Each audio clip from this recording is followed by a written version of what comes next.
नमस्कार दोस्तों, हमारे यूट्यूब चैनल एग्जाम लर्नर में आपका स्वागत है। दोस्तों, आज इस वीडियो में हम लोग करंट अफेयर से जुड़े आर्थिक परिदृश्य को पढ़ेंगे, जिसमें हम कुल 30 बहुविकल्पी अति महत्वपूर्ण प्रश्नों को शामिल किए हैं, जो आने वाले परीक्षा बीईओ यानी कि खंड शिक्षा अधिकारी, आरओईआरओ, यूपीपीसीएस के लिए बहुत ही उपयोगी है।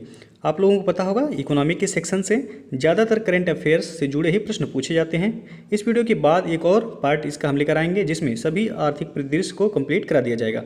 तो दोस्तों, आप लोगों वीडियो को लाइक शेयर कर दीजिएगा और चैनल को अभी तक आप सब्सक्राइब नहीं किए हैं तो चैनल को सब्सक्राइब भी कर लीजिएगा। बेल आइकन को प्रेस जरूर कर लीजिएगा, जिससे आने वाले वीडियो का नोटिफिकेशन आपको पहले मिल जाए। तो चलिए वीडियो को शुरू करते हैं।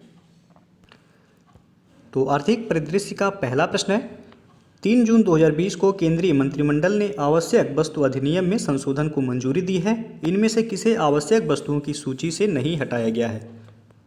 तो इसका सही आंसर हो जाएगा ऑप्शन ए, चीनी को। अगला प्रश्न है, 22 मई 2020 को आरबीआई की मौद्रिक नीति समिति ने वर्तमान और उभरती समष्टिगत आर्थिक परिस्थिति के आकलन के आधार पर प्रमुख निर्णय लिया। इसके तहत आरबीआई ने नीतिगत रेपो रेट कितने प्रतिशत किया है? तो इसका सही आंसर हो जाएगा ऑप्शन बी, 4%। पहले यह कितना था? तो 4.4 शून्य प्रतिशत था। 0.40 की कमी करके जो है 4% कर दिया गया है। अगला प्रश्न है, 15 मई 2020 को कृषि सहकारिता तथा किसान कल्याण विभाग ने वर्ष 2019-20 के लिए प्रमुख फसलों के उत्पादन का तीसरा अग्रिम अनुमान जारी किया। इसके अनुसार देश में कुल खाद्यान्न उत्पादन कितने मिलियन टन होने का अनुमान है?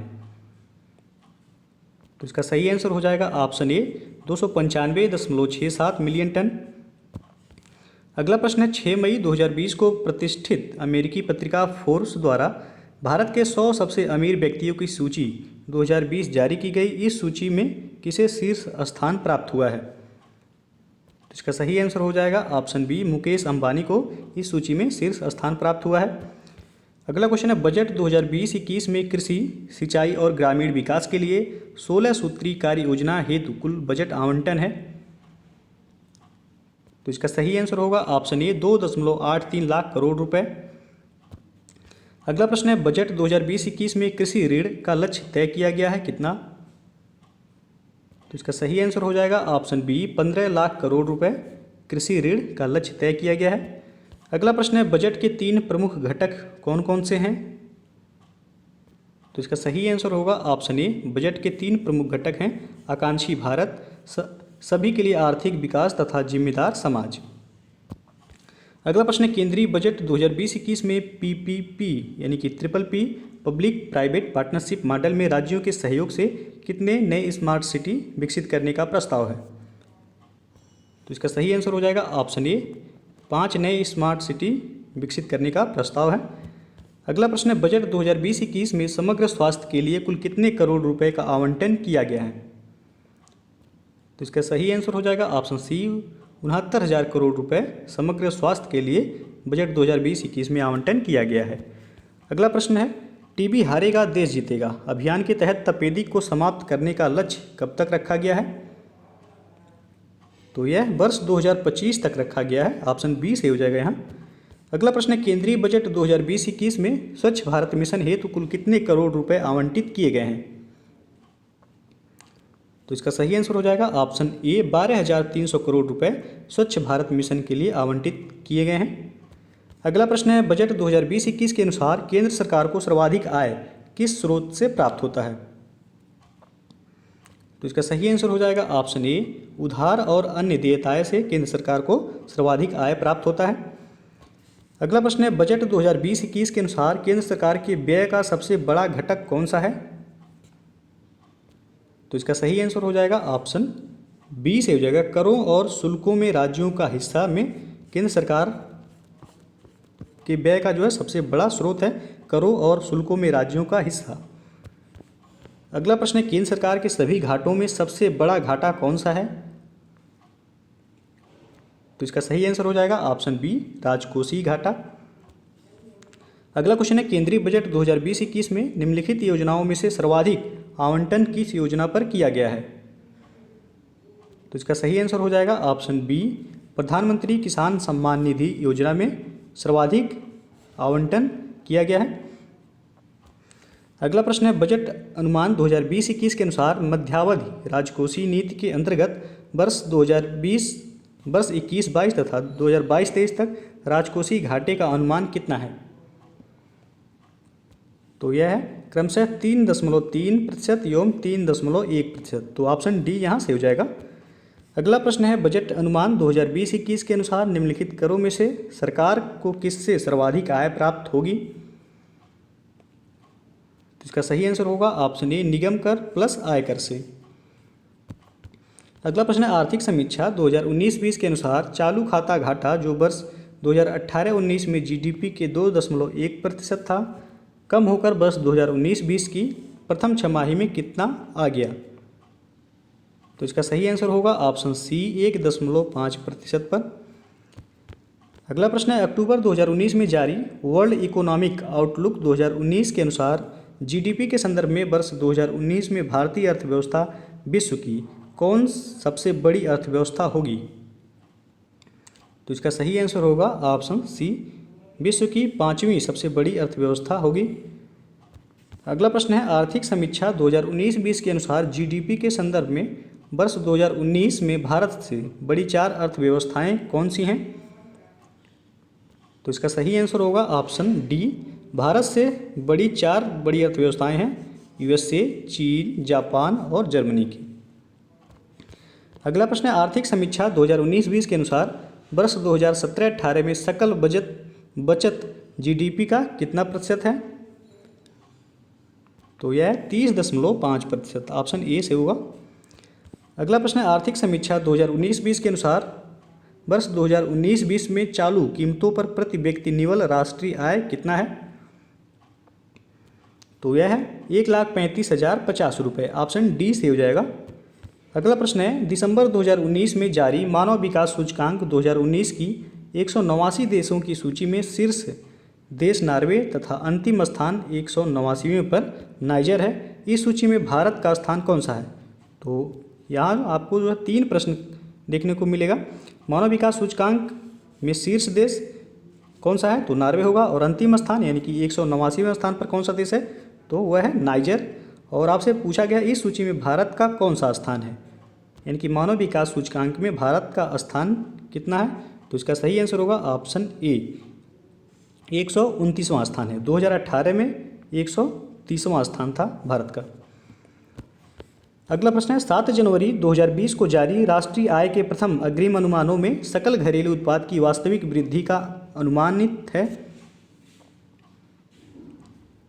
तो यह है 5%, ऑप्शन सी से हो जाएगा।